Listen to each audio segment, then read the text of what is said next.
গরমের যা পরিস্থিতি চলছে তাতে কলকাতার তাপমাত্রা 42 ডিগ্রি স্পর্শ করলেও করতে পারে, কেননা শনিবার দুপুর 2:30 নাগাদ রাজধানীর তাপমাত্রা ছিল 41.1 ডিগ্রি সেলসিয়াস। এদিকে বাংলার বিশাল এলাকা জুড়ে অতি তীব্র তাপপ্রবাহের চরম সতর্কবার্তা। দক্ষিণবঙ্গে আরও 1 থেকে 2 ডিগ্রি সেলসিয়াস তাপমাত্রা বাড়ার সম্ভাবনার কথা জানিয়েছে আলিপুর আবহাওয়া দপ্তর। আর রাজ্যের পশ্চিমের জেলাগুলিতে লুর পরিস্থিতি দেখা দিয়েছে। আবার রাজ্যের উপকূল সংলগ্ন জেলাগুলিতে গরম ও আর্দ্রতাজনিত অস্বস্তি বেড়েছে। এদিকে প্রায় সমগ্র এপ্রিল মাস জুড়ে একটানা 40 ডিগ্রির ওপর তাপমাত্রার পারদ কলকাতায়। যদিও এখনও সেই বিষয়টি নতুন করে রেকর্ড করতে পারেনি, তবুও যা হিসেব আছে তাতে করে একটানা 3 দিন সর্বোচ্চ তাপমাত্রা 40 ডিগ্রির ওপরে ছিল কলকাতার।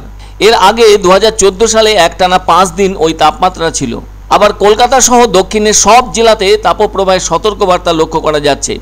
আর অতি তীব্র তাপপ্রবাহের সতর্কবার্তা থাকবে পূর্ব ও পশ্চিম মেদিনীপুর, ঝাড়গ্রাম, পূর্ব ও পশ্চিম বর্ধমান, বীরভূম ও বাঁকুড়া জেলাতে। বেলা বাড়লে রীতিমতো লু বইবার সম্ভাবনা। এদিন এক সাংবাদিক সম্মেলনে এসব কথা জানালেন আলিপুর আবহাওয়া দপ্তরের পূর্বাঞ্চলীয় অধিকর্তা সোমনাথ দত্ত। অন্যদিকে উত্তরবঙ্গের পার্বত্য 2 জেলা ছাড়া বাকি সব জেলাতেই গরম ও আর্দ্রতাজনিত অস্বস্তি চরম অবস্থায় পৌঁছবে।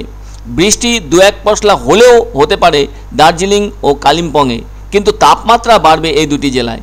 আবার উত্তরবঙ্গের 8 জেলার মধ্যে 6 জেলাতে গরম ও আর্দ্রতাজনিত অস্বস্তি বাড়বে। এর মধ্যে মালদা এবং 2 দিনাজপুর জেলাতেও থাকছে তাপমাত্রা। সেদিক থেকে ভাবলে এই 3 জেলায় তাপপ্রবাহ চলবে। এছাড়াও রবিবার থেকে মঙ্গলবার বৃষ্টির সম্ভাবনা দার্জিলিং, কালিম্পং ও জলপাইগুড়ি জেলায়।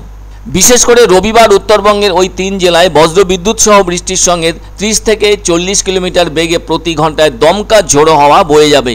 একই অবস্থা দেখা যাবে মঙ্গল ও বুধবার। সপ্তাহের শেষে কোনোভাবেই স্বস্তি দেওয়ার মেজাজে নেই আবহাওয়া। মনে রাখতে হবে, বেলা বাড়ার সাথে সাথে গরম হাওয়ার দাপট বাড়তে পারে। আবহাওয়াবিদদের কথায় এর আগে 1980 সালে রেকর্ড তাপমাত্রা স্পর্শ করেছিল কলকাতা। মনে রাখা দরকার, ওই বছরের এপ্রিল মাসে কলকাতার সর্বোচ্চ তাপমাত্রা উঠেছিল 41.7 ডিগ্রি সেলসিয়াস। অনেকে মনে করছেন ফের একবার সেই পরিস্থিতি তৈরি হতে পারে। এদিন কলকাতা শহরের সর্বনিম্ন তাপমাত্রা ছিল 29.3 ডিগ্রি সেলসিয়াস, যা কিনা স্বাভাবিকের থেকে 3 ডিগ্রি বেশি।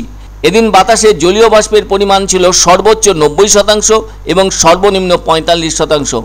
এদিকে অতি তীব্র তাপপ্রবাহের সতর্কবার্তা দেখা যাচ্ছে দক্ষিণের জেলাগুলিতে। তাতে চরম গরম আবহাওয়া থেকে রেহাই মিলবে না।